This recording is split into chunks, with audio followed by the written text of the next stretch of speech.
ఏడంటా లేవు అవే సాయంత్రం పూట అయితే బాగా వస్తాయి ఫోటోలు. నా పిల్ల అడిగిపోతుంది. నా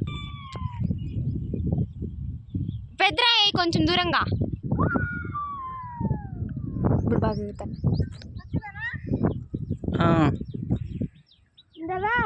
ఇంకోసారి ఎగురుతాను ఎండు గాలి కింద ఎగురుతాను. నువ్వు పాము రాకపోతున్నాయి కదా, ఎంత బాగున్నాయి. నీకంతా పాము మిందే పండి చింటూ చూడు ఎగురుతాను పాము. ఇప్పుడు అన్నీ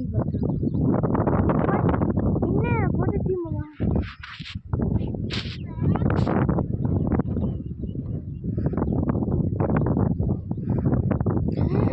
ఎంతో బాగున్నాయి.